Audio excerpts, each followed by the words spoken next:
Bueno, muy buenos días, estimados estudiosos. Eh, Vamos a dar inicio a la videoclase programada para el día de hoy, tal cual nos indica el cronograma de actividades de nuestra asignatura Legislación Ambiental. El día de hoy pues vamos a hablar un poco de generalidades de la norma, algunos principios, algo sobre algunos instrumentos mm, en cuanto a la generalidad de la norma ambiental para ahondar un poco en el tema y sobre todo en el material de estudio que ustedes disponen en su aula. Voy a hacer unas comprobaciones y pues enseguida iniciamos. En este momento estamos acá compartiendo pantalla, pero quiero comprobar que se esté escuchando bien y que se esté visualizando bien.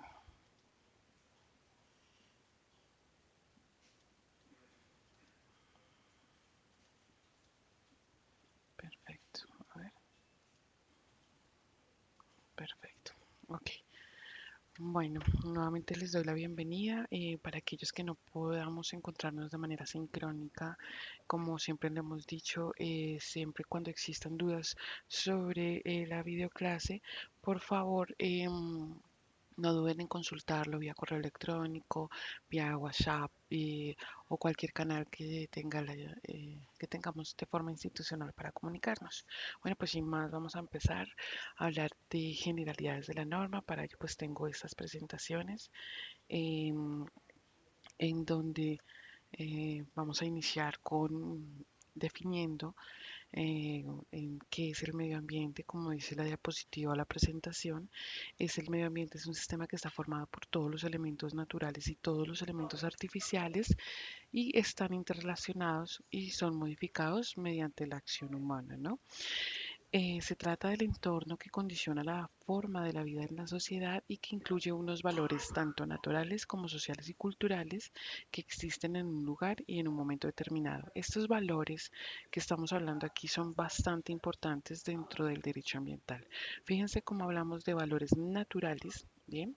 De unos componentes sociales y de unos componentes culturales. Entonces, casi que el derecho ambiental incluye en su entorno varios elementos que no solamente son netamente lo que podríamos pensar elementos naturales o recursos naturales. Esto además trae consigo de una manera tal estos elementos que ya más adelante vemos cómo son importantes dentro de la sociedad y dentro de la cultura. Esto es bastante determinante porque está hablando de generalidades ya de plano del derecho ambiental, ¿no? Entonces, natural, social y cultural. Siempre esto enmarcado en elementos naturales y obviamente frente a las acciones de todas las conductas humanas frente a los recursos naturales. Entonces, frente a este acápite, lo que podemos indicar es que el derecho ambiental, ya como tal, que es nuestro tema, podemos definirlo como un conjunto de normas jurídicas, ¿no? Como por ejemplo el derecho penal es un conjunto de normas jurídicas que atañen simplemente a lo que se refiere a conductas delictivas. Aquí estamos hablando de normas jurídicas que integran un sistema de orden jurídico para proteger el medio ambiente o la naturaleza, ¿no? Entonces, esta es la rama del derecho en donde va a proteger de esa manera todo lo que tenga que ver con los recursos naturales, que pues eh, lo que nos trae el mandato constitucional, pues más adelante miraremos un poco, es obviamente tutelar ese derecho, proteger ese derecho. Entonces, pues de ahí que surge todo este tema del derecho ambiental. Vemos en nuestra presentación cómo el derecho hace una función tuitiva o de protección hasta hacia este medio ambiente o hacia este objeto de protección. Entonces, dentro de las generalidades del derecho ambiental podemos decir entonces que es un derecho protector al medio ambiente mediante unas normas jurídicas y su función es netamente tuitiva frente a este estilo de protección. El derecho ambiental tiene unas características bastante importantes, dentro de las que encontramos que es una rama autónoma del derecho. ¿Qué quiere decir esto? No forma parte ni depende ni se desprende de otras ramas del derecho. Entonces, por ejemplo, hablemos de un derecho civil, hay un procesal civil, hay un proceso penal, un derecho penal, hay un procedimiento penal.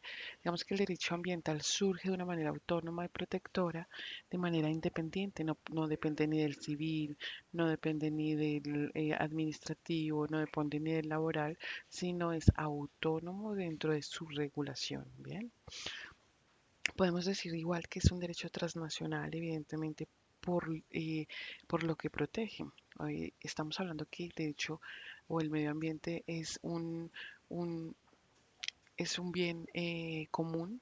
eh, no solamente depende de un país, es incluso uno de los derechos tutores a nivel, como lo indica la diapositiva transnacional, de ahí que todo, la mayor normatividad que se realice se materialice a través de tratados internacionales, de conferencias, de acuerdos, de objetivos comunes dentro de mesas de trabajo frente a diferentes países, en donde a través de convenios internacionales ratifican una postura de protección frente al medio ambiente. Entonces por eso decimos que es transnacional.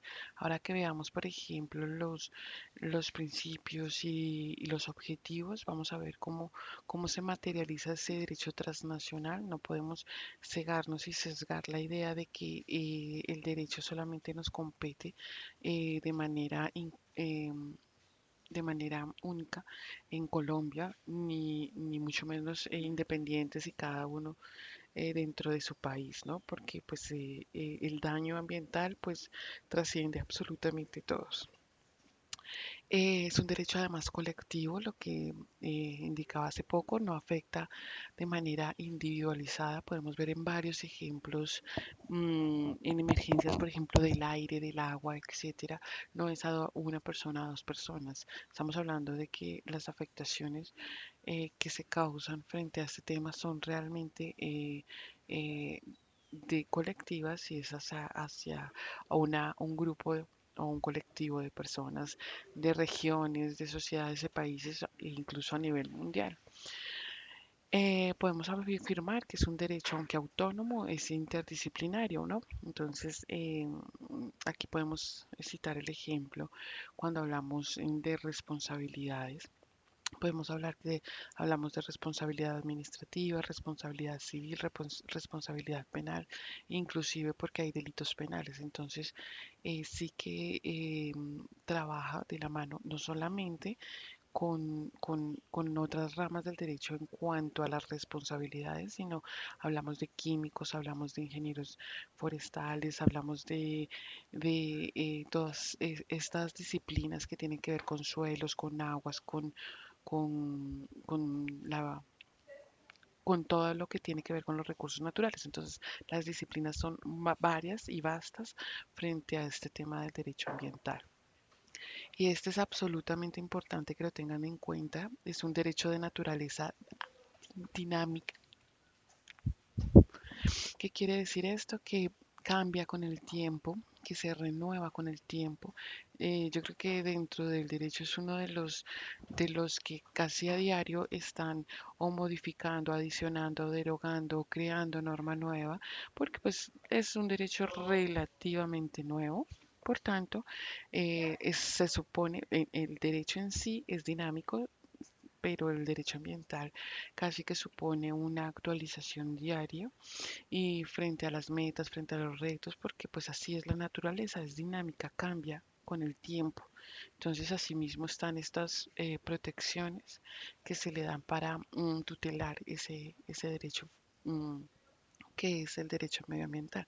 Entonces, con esto podemos reflejar que las características es una rama autónoma, es un derecho transnacional, es un derecho colectivo, interdisciplinario, pero además de una naturaleza dinámica, que es lo que le da esta forma de estudiar la norma casi que a diario para poder ir de la mano con la explotación o con cualquier actividad que se pretenda realizar frente a cualquier recurso natural. Vamos a hablar entonces un poco de los principios. Aquí defino un poco qué es lo que ustedes tienen en su material de estudio y lo que se quiso realizar un poco, lo que se quiere realizar frente a las actividades. Entonces, los principios siempre son esas bases fundamentales sobre lo que se cimenta determinado concepto, ¿no? Como los principios que se tienen, como desde dónde surgimos. Pues a partir de estas conferencias internacionales con este derecho transnacional y todo lo que supone, los principios del derecho ambiental, los principios del derecho ambiental em, nos traen unas directrices claras frente a lo que tenemos que proteger, ¿no? En este caso, pues es el principio del derecho ambiental y lo que va a suponer que cuáles son y qué es lo que protege directamente. Aquí los vamos a nombrar un poco, ¿bien? Porque ustedes ya lo realizaron en su lectura, simplemente es como una guía, una pequeña charla, una pequeña conferencia frente a cada uno de ellos. Reitero en este punto que cualquier duda frente a la temática, por favor, me la hacen saber. Vamos a empezar con cómo podemos mirar los principios desde ese punto de vista del derecho. Entonces, existen unos principios preventivos y existen unos principios reparadores. Como su palabra lo indica, esos principios preventivos están dirigidos a, obviamente, prevenir esos impactos ambientales de determinadas formas o ya cuando se utilizan, porque pues no hay que desconocer que los recursos naturales se utilizan y ocasionan impactos, pues cómo realizar esa forma de repararlos, ¿no? O de compensar aquel daño. Pero bueno, ya de pronto estoy diciendo sinónimos fuera de preventivo y reparador. Entonces, su palabra lo indica prevenir o reparar aquellos que fueron dañados con alguna acción. Vamos a hablar de uno de los principios más importantes en nuestro tiempo y creo que nos va a regir por un tiempo importante, de aquí a por lo menos el 2030, que es uno de las metas, y ya hablamos de ello. Estamos hablando del principio de sostenibilidad. Entonces, esto fue y tuvo sus orígenes en la Comisión de Brundtland, porque manifiesta que el desarrollo sostenible satisface las necesidades de las generaciones presentes sin comprometer la capacidad de las generaciones futuras para satisfacer sus propias necesidades. Es decir, que se trata de mantener, no se trata de mantener, perdón, intacta la naturaleza, sino controlar su uso, no solamente pues para nosotros como generación presente, sino para aquellas que vienen y las que han de venir, para que ellas puedan también disfrutar de qué, pues de los recursos naturales, de un ambiente sano, de, de todo lo que nos brinda la naturaleza. Entonces, el derecho ambiental fundamenta una de sus normas van dirigidas y apuntan, perdón, a cumplir con este principio de sostenibilidad. Los tres elementos más importantes y de los que nos indica este principio de sostenibilidad es tener un perfecto equilibrio entre lo social, lo económico y lo medioambiental. Entonces, que sea vivible, viable y equitativo para poder tener un desarrollo sostenible. ¿Qué sucede si dejamos de lado, por ejemplo, lo social? Solo pensamos en lo económico y lo medioambiental. Estaríamos vulnerando, por ejemplo, minorías étnicas, indígenas, lo que considera determinada sociedad. Hay que ir de la mano con ello. ¿Qué pasa si, por ejemplo, solamente lo medioambiental y lo social? Pues lo económico estaría un poco estancado frente al desarrollo, ¿no? Bueno, son las teorías que se tienen frente a la sostenibilidad. Hay quienes piensan que lo económico no se tendría que tener en cuenta. Sin embargo, dentro del principio de sostenibilidad son los tres factores. ¿O qué sucede si estamos solamente con el social y económico, que fue lo que empezó a, o lo que alertó mejor toda la protección del medio ambiente por allá en 1973 para atrás, donde el medio ambiente no se tenía en cuenta? Entonces, evidentemente empezó a crecer esa contaminación de forma tal que se entró casi en una crisis económica y social. Entonces, este principio de sostenibilidad tiene que tener un equilibrio social, económico y medioambiental para que son las bases del principio de sostenibilidad. ¿Lo vemos? Entonces, es satisfacer nuestras necesidades sin comprometer la de los futuros y no quiere decir que nos explote teniendo de cuenta la mano. Entonces son esos perfectos equilibrios que surgen a partir de esa relación del principio de sostenibilidad. Em, pero esto va más allá de solamente unas definiciones. Aquí se tiene, en el 2015 se tenían unas metas o unos objetivos que los llamaron en su momento los objetivos del desarrollo del milenio. Como lo pueden ver aquí en las diapositivas, eran 8, en donde se pretendía erradicar la pobreza, se pretendía educación básica para todos, igualdad de oportunidades, reducir de alguna manera esta mortalidad infantil, mejorar la salud de la maternidad. Bueno, acá lo pueden ver y digamos que uno de ellos era asegurar un medio ambiente sano y seguro, como lo ven en el séptimo. Se hizo unos indicadores y unos programas para a fin de cumplir estas metas en donde los resultados no fueron óptimos para muchos de ellos. Por tanto, a partir se empezaron a crear otros objetivos para cumplirlos y es lo que nos está rigiendo y lo que nos va a regir de aquí al 2030. Entonces, ¿qué surgen? Los objetivos de desarrollo sostenible, 17 de ellos, como lo pueden ver que em, a partir de, digamos, estos principios objetivos del desarrollo del milenio, se crean estos a fin de ir a cumplir todo el principio de la sostenibilidad, ¿no? Que es nuestro principio y es el que estamos hablando. Porque es importante ello. La política de Colombia, que va a ser nuestro segundo encuentro sincrónico, de lo que queremos hablar un poco, va dirigido al alcance, compromiso y de estos y de cada uno de estos objetivos, y cada uno de ellos tiene determinados indicadores que se deben cumplir no solamente por parte del Estado, sino también por parte de las empresas, de los colegios, de las personas naturales, jurídicas, niños, grandes, ancianos y todo el mundo. Si ustedes se dan cuenta, está el fin de la pobreza, hambre cero, salud y bienestar, educación de calidad, igualdad de género, agua limpia y saneamiento, energías asequibles y no contaminantes. Esto va a ser una de las temáticas más importantes, considero, a partir de en esta presente década. Trabajo decente. Bueno, acá estamos viendo 17 objetivos importantes frente a la consecución de este desarrollo sostenible. ¿Qué se consideró con esto? Pues como lo pueden ver, los objetivos que hacen parte como de la base de toda esta estructura son ambientales.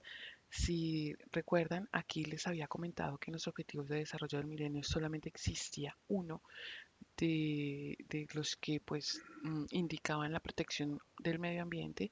Sin embargo, aquí ya estamos hablando de muchos más, ¿no? Ay, perdón. Sin embargo, aquí estamos hablando de muchos más. Estamos hablando del 15, por ejemplo, que estamos hablando de vida en los ecosistemas terrestres. Estamos hablando de agua limpia y saneamiento. Estamos hablando del 13 y del 14, que lo pueden ver que es acción por el clima y vida submarina. Esas son las bases de esta gran pirámide que se considera. Entonces, aquí estamos con los ambientales, luego se consideran los sociales y los económicos, que son los tres aspectos importantes de la sostenibilidad. Entonces, quiero que le echen un vistazo, por ejemplo, a estos de la sociedad, lo económico, y hay unos transversales que son el tema de las alianzas para lograr los objetivos. Eso es bastante importante. Entonces, lo que puedo resumir frente a este tema de la sostenibilidad es que los pilares del Objetivo de Desarrollo Sostenible se centran en estos objetivos ambientales como base, luego los objetivos sociales y luego los objetivos de desarrollo económico. ¿Qué sucede si esto llega a desaparecer? Pues obviamente se va a dificultar encontrar esos objetivos para una sociedad mejor, para una economía mejor. Por tanto, lo que nos sugiere esta sostenibilidad es que apostemos por el medio ambiente, que es lo que finalmente la política ambiental de Colombia supone. y dependiendo uno de los otros se consigue su cumplimiento. Entonces vemos que los objetivos ambientales son vida en ecosistemas, vida submarina, agua limpia y saneamiento, acción por el clima. Dentro de los objetivos sociales encontramos fin a la pobreza. Y fíjense que, por ejemplo, aquí ciudades y comunidades sostenibles algo tiene que ver con el medio ambiente, paz, justicia, instituciones sólidas. Em, Energía asequible y no contaminante tiene que ver también un montón con el tema del derecho del medio ambiente, salud y bienestar de manera colateral también, educación de calidad, igualdad de género y hambre cero. Y dentro del desarrollo económico tenemos trabajo decente y crecimiento económico, industrias, innovación, infraestructura, reducción de desigualdades, producción y consumo responsables y esta transversal que les indico que es alianza para lograr los objetivos. Entonces, digamos que a forma de concluir este gran principio de la sostenibilidad es justo ello, satisfacer las necesidades de la generación presente sin comprometer la capacidad del futuro y para ello los países em, están apostando por el cumplimiento de estos objetivos de desarrollo sostenible hacia el cumplimiento y la agenda se denomina la Agenda 2030, que es lo que supone que ese cumplimiento debe reflejarse en ese año. Entonces, pues nos quedan todavía 10 años, estamos en camino frente a esta temática y frente a esas políticas de cumplimiento. Bueno, dentro del principio de, ese es el principio de sostenibilidad. Vamos a hablar un poco entonces también que nos indica el principio de prevención. Como les indicaba, esos principios son los que hacen de la norma ambiental un fundamento. Cuando nosotros hablamos del principio de prevención, estamos haciendo énfasis a esa mm, deber institucional de prever y evitar un daño o la contaminación ambiental. Entonces se aplica esos principios de prevención. Como lo indiqué, el Estado puede y debe, y mejor está obligado, perdón, a prevenir daños dentro de su propia jurisdicción. Para ello lo que ha hecho el Estado es implementar pues medidas legislativas, normas, tecnología, para que con todos esos procesos em, de concentración de sustancias tóxicas por los procesos, pues de alguna manera reduzcan esas cantidades o esas concentraciones y no permitir que excedan esas capacidades de regeneración, ¿no? Sobre todo se ha hecho muy fuerte la normatividad en las fuentes hídricas, bueno, también del aire y la biodiversidad y forestal, etcétera. Sin embargo, pues se ha creado unas medidas legislativas y tecnológicas muy fuertes frente a las fuentes hídricas. Además de eso, pues garantizar estos recursos de una manera persistible y de uso sostenible, que es lo que hemos estado hablando. Y lo que nos indica este principio de prevención es que es preferible actuar al comienzo del proceso para reducir la contaminación en lugar de esperar y luego restaurar las áreas contaminadas, no solamente por tiempo, sino por espacio, sino porque también en el factor económico es muchísimo más fuerte. Entonces, este principio de prevención lo vamos a ver materializado en muchas normas. Además que lo importante aquí es que el riesgo puede ser conocido anticipadamente, ¿no? Se pueden adoptar medidas para neutralizarlo. Digamos que en Colombia existen dos estudios importantes para licenciamiento ambiental. Aquellas personas que quieran sacar licencias ambientales están sujetos a, a presentar unos estudios importantes. Uno de ellos es el estudio de impacto ambiental y uno es el diagnóstico ambiental de alternativas, que ya estudiaremos a fondo cuando miremos toda la parte de licencias ambientales. Sin embargo, quiero dejar dicho aquí que esos estudios de impacto de diagnóstico ambiental son unos estudios exhaustivos en donde tienen en su contenido todo el tema de impactos, de reducción, de prevención, de mitigación, de compensación de los daños ambientales, todo lo que es un seguimiento, un control cuando existan, por ejemplo, emergencias, unos planes de contingencia, estudios de suelos, es todo un estudio elaborado frente a la protección del medio ambiente. ¿Para qué? Pues para prevenir, porque ya sabemos que va a causar un daño. ¿Qué vas a hacer tú para poder evitarlo, ¿no? Y si no lo puedes evitar, pues bueno, lo mitigas, si no lo compensas. Ya dependiendo de la medida que de la actividad a la que te estés sujetando. Entonces, este principio de prevención también hace parte de todo este tema del derecho ambiental. Entonces, empezamos con el de sostenibilidad, las tres grandes equilibrios social, económico y ambiental, este gran principio de prevención que es el riesgo que se puede conocer anticipadamente para neutralizarlo a través de las herramientas normativas y tecnológicas, además, para prevenirlo. Entonces, es importante tenerlo en cuenta. Hay otro que se tiende a confundir con el principio de prevención. Sin embargo, este principio de precautorio está llamado a operar antes de que se ocasione un daño y previamente a que se tenga certeza absoluta sobre la ocurrencia del mismo. Es decir, una de las grandes diferencias de este principio es que no existe una certeza absoluta porque tampoco hay un estudio científico sobre el que diga que efectivamente va a causar un daño. Sin embargo, no precisa probar que la actividad a realizar va a causar un daño. Basta con que existan suficientes elementos que permitan considerar que pueden tener eh, la virtualidad de ocasionarlo, ¿no? Para que la intervención administrativa cautelar pueda ser realizada. ¿Cuáles son los elementos un poco para definir este tipo de principio de precaución? Lo primero, que se anticipa a la previsibilidad del peligro, es decir, en el preventivo se conoce que va a haber un daño. Aquí se supone que va a haber un daño. No sabemos, no hay certeza, sin embargo, se supone que este daño puede ser de gravedad irreversible y existe una incertidumbre sobre la probabilidad de que este daño solo se activa con la incertidumbre. Basta con tenerla para que se active este principio precautorio. Además, lo que nos invita es a adoptar las medidas pertinentes para evitar el daño al medio ambiente. Un ejemplo de los que nos podemos valer para entender bien este principio precautorio es lo que pues ahorita está muy de moda, fracking sí, fracking no. Bueno, allí cada uno pues pensará según lo que su argumentación y lo que entienda del tema, si se realiza o no. Sin embargo, en este momento lo que se está aplicando es ese principio de precaución, ¿no? Demuéstrame que no existe un daño, que no va a realizar un daño y podemos practicar aquí el fracking.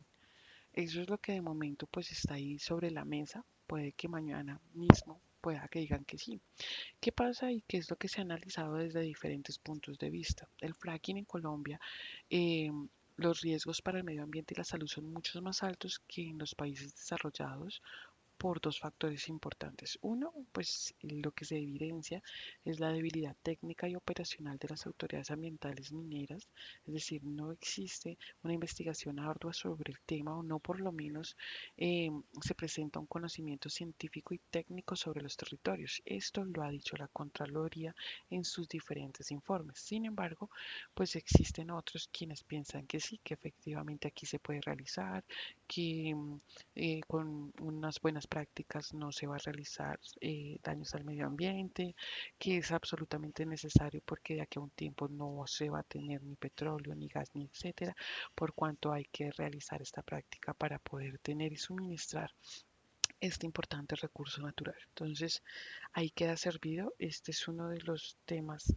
que actualmente se están debatiendo frente a si se realiza o no dependiendo, reitero, de las posturas. Sin embargo, para nuestro ejemplo es muy práctico ya que lo que ha dicho la Corte en sus múltiples intervenciones es indicar, bueno, pues demuéstreme que el fracking no hace daño, no causa daño al medio ambiente. Hay una incertidumbre grande de que sí. Entonces, pues está sobre la mesa. Vamos a ver qué sucede con todo esto, ¿no? Como en su momento el asbesto, como en su momento el glifosato, etcétera, ¿no? Son muchos ejemplos que tenemos y ya dependiendo de nuestros grandes estudiosos, el resultado es lo mismo.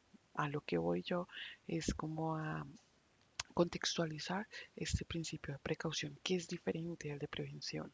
El de prevención conocemos eh, la existencia de un daño. En tanto, en el de precautorio les indico que existe esta duda razonable. Cuando nosotros aplicamos este principio precautorio es porque hace falta un conocimiento científico, se activa la incertidumbre y se carece de información respecto a de cualquier impacto que se podría tener frente a la actividad de ese, sobre el medio ambiente, perdón, y sobre la salud de los seres vivos. Entonces, este principio es importante porque manda a que no se autorice una actividad ni se proceda a otorgar ningún permiso cuando no se tiene la caracterización e identificación de los riesgos que la actividad puede causar o puede provocar. Vamos entonces con el siguiente principio, es el denominado de buena vecindad y de cooperación internacional. Cuando hablamos allá que les indiqué que era un derecho transnacional como característica, pues lo que indica es que los estados tienen derechos soberanos sobre sus recursos naturales, pero no, eso quiere decir que los estados no deben causar daño al medio ambiente, es decir, hay que proteger los nuestros y así protegemos los estados, el medio ambiente, pues a nivel transnacional y nacional. Y además habilita que todos los estados, dentro de los límites establecidos por el derecho internacional, eh, pueden conducir o autorizar las actividades que estimen pertinentes dentro de sus territorios. Entonces, aquí lo que nos dice es seamos buenos vecinos, cooperémonos, porque finalmente el recurso natural es de todos. Perdón. Tenemos igualmente el principio del contaminador pagador. Este es uno de los principios que trae más instrumentos económicos frente a tasas, frente a pagos, frente a compensaciones, porque trata, como lo indica la diapositiva, de establecer un marco de responsabilidad medioambiental basados en esto, ¿no? Si tú contaminas, pues pagas y tienes que reparar todos esos daños ocasionados en la operación de tu proyecto o de tu actividad. Y este trae consigo muchas herramientas normativas frente a compensaciones, frente a tasas, frente a impuestos, etcétera, gracias al desarrollo de ese principio que se denomina el contaminador pagador o quien contamina paga. Tenemos igualmente ese gran principio de la responsabilidad común pero diferenciada, que hace referencia a que pues desde los inicios de nuestras historias no es un secreto que existen países más desarrollados que otro y que obviamente esos países que tienen desarrollo o industrializados eh, hoy en día gozan de esa posición dada la explotación de los recursos naturales. Por tanto, pues se reconoce esa necesidad que tienen o ese compromiso que tienen todos los estados frente a los problemas ambientales, pero hay que tener una distinción importante frente a aquellos países que son desarrollados y aquellos que están en vías de desarrollo, aplicando para ello el principio de lo que se denomina una justicia o una equidad intrageneracional. Es decir, si tú gastaste más, pues tienes que pagar más, tienes que proteger más. De ahí que las leyes en esos países desarrollados sean un poco más fuertes frente al cumplimiento y protección de todo el tema ambiental. Digamos que uno de los ejemplos más claros en donde se aprecia pues mucho esto es el principio en las convenciones sobre ozono, cambio climático y biodiversidad. Vemos como eh, para estos temas en estos países es muy fuerte es muy importante bajar el dióxido de carbono, se exigen en el cambio de parque automotor, incluso en la huella de carbono, en la huella hídrica. Entonces, es lo que se denomina este principio de responsabilidad, que es de todos, pero evidentemente es diferenciada para aquellos países industrializados y por lo que En un principio, sus problemas ambientales han sido gracias a lo que hoy pueden gozar como países desarrollados o industrializados. Entonces, con esto pues hablamos un poco pues de lo que se denomina los principios del derecho ambiental, dejando claro que el principio de sostenibilidad, prevención, precautorio, buena vecindad y cooperación internacional, contamina, paga y responsabilidad común, traen cada una de ellas un cúmulo de normas que es lo que vamos a desarrollar en el curso y que ustedes tienen en sus lecturas.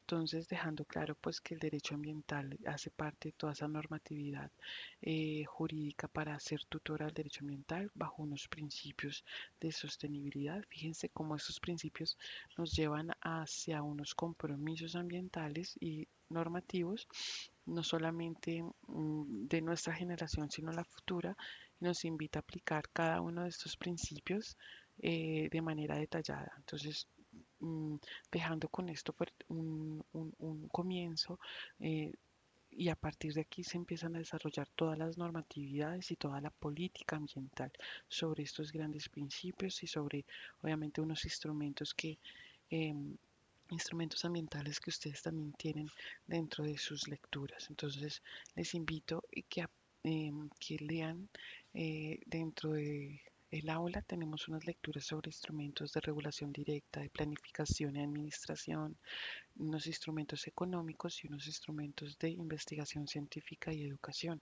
que es lo que esas herramientas que permiten desarrollar estos grandes principios, ¿vale? Para la protección de, el medio ambiente. Entonces, bueno, con esto queda dicho o queda expresado nuestro primer encuentro sincrónico. Espero que lo puedan ver también por diferido. Y cualquier duda, por favor, me la hacen saber. Entonces, espero que tengan un muy buen día y un cordial saludo para todos.